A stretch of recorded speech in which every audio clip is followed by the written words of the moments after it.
Hello दोस्तों, आज की वीडियो में हम फिजिकल साइंस का लेसन प्लान 1 देखेंगे। गाइस ये फिजिकल साइंस का के लेसन प्लान का मेरा पहला वीडियो है। गाइस इसके पहले मैंने बायोलॉजी के 7 लेसन प्लान इसी चैनल पे प्रोवाइड करा दिए हैं। अगर आपने अभी तक नहीं देखा है तो मैं वीडियो के डिस्क्रिप्शन में प्लेलिस्ट का लिंक दे दूँगी, आप वहाँ से देख सकते हैं।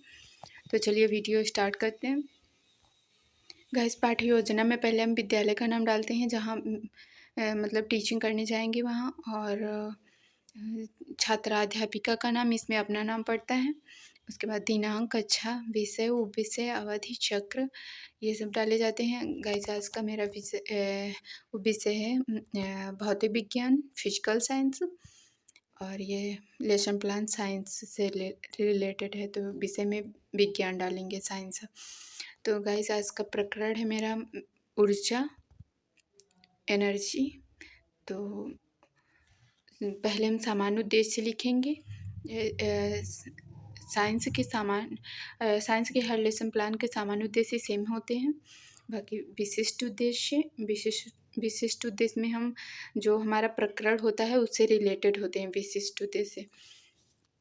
तो विशिष्ट उद्देश्य में 3 पॉइंट होते हैं, जैसे ज्ञानात्मक उद्देश्य, भावात्मक उद्देश्य और क्रियात्मक उद्देश्य। तो उसके बाद आता है हमारा सहायक सामग्री। सहायक सामग्री में जो हम चॉक, डस्टर, मॉडल, चार्ट ये सारे लिख सकते हैं, बट मैंने ऊर्जा सिर्फ इतना ही लिखा है। ऊर्जा के प्रकारों को प्रदर्शित करता है चार्ट।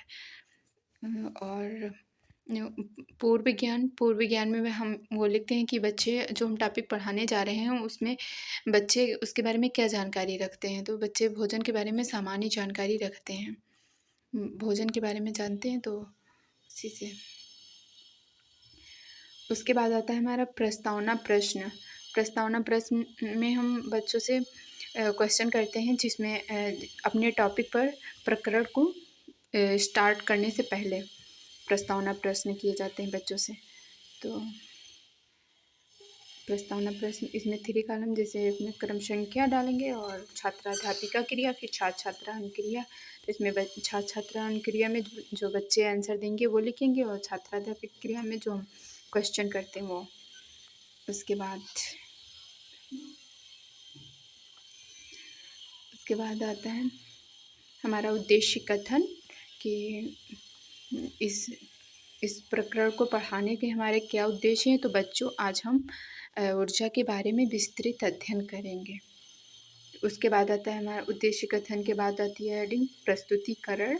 तो प्रस्तुतिकरण में 5 कॉलम बनते हैं, शिक्षण बिंदु और छात्राध्यापिका कथन क्रिया, छात्र अनुक्रिया, श्यामपट्ट कार्य, शिक्षण विधि। तो सबसे पहले हम बच्चों से विकासात्मक प्रश्न पूछेंगे अपने शिक्षण बिंदु को स्टार्ट करने से पहले।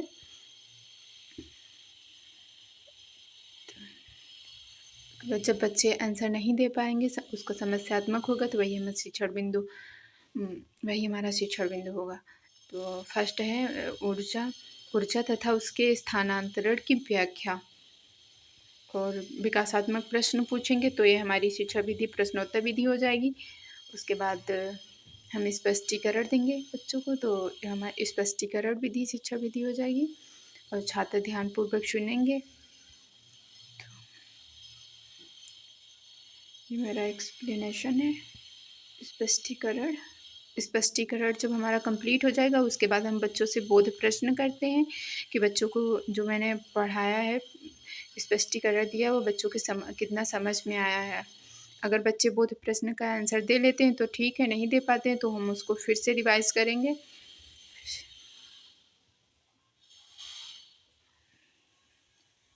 फिर हम बच्चों से अगले शिक्षा बिंदु पे जाने के लिए फिर बच्चों से विकासात्मक प्रश्न पूछेंगे, प्रश्नोत्तर विधि हो जाएगी शिक्षा विधि। और फिर सेकंड है मेरा शिक्षा बिंदु ऊर्जा के स्रोतों की व्याख्या।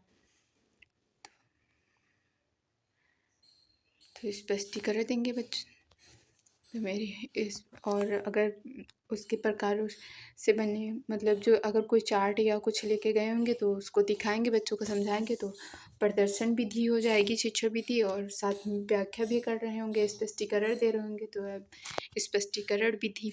छात्र ध्यानपूर्वक सुनेंगे और देखेंगे।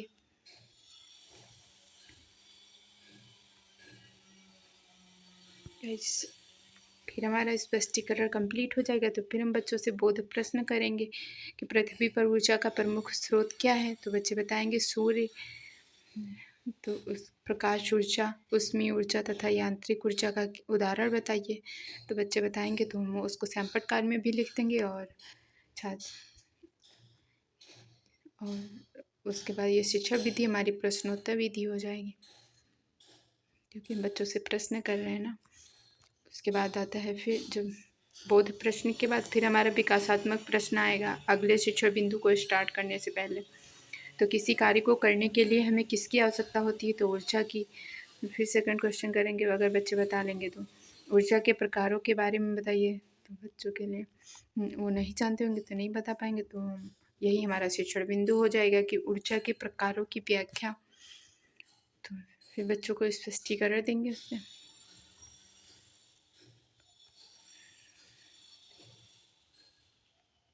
उसके बाद जब पूरा हमारा स्पष्टीकरण कंप्लीट हो जाएगा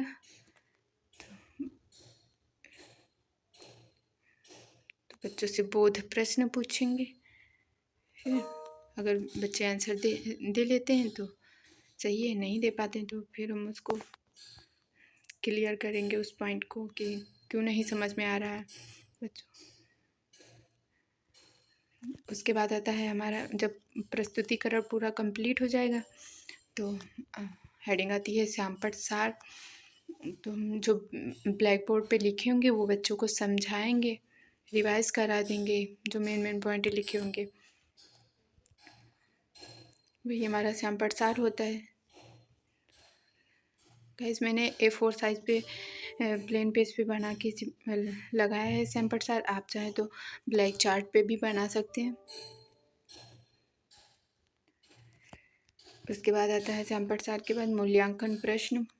पूरा जब प्रस्तुतिकरण पूरा कंप्लीट हो जाएगा फिर श्यामपट सार बच्चों को रिवाइज करा देंगे। फिर बच्चों से भी मूल्यांकन प्रश्न पूछेंगे लास्ट के 8-10 मिनट में कि अगर मूल्यांकन प्रश्न हम 1 लाइनर ही पूछते हैं लगभग, जैसे कि बच्चे एक वर्ड में या फिर एक वाक्य में आंसर दे सकें, ऐसे क्वेश्चन करते हैं कि उसके बाद हम बच्चों को घर से करके लाने के लिए गृह कार्य दे देंगे। ओके गाइस, मिलते हैं अगले वीडियो में अगले लेसन प्लान के साथ। Thanks for watching this video and subscribe now. Thank you.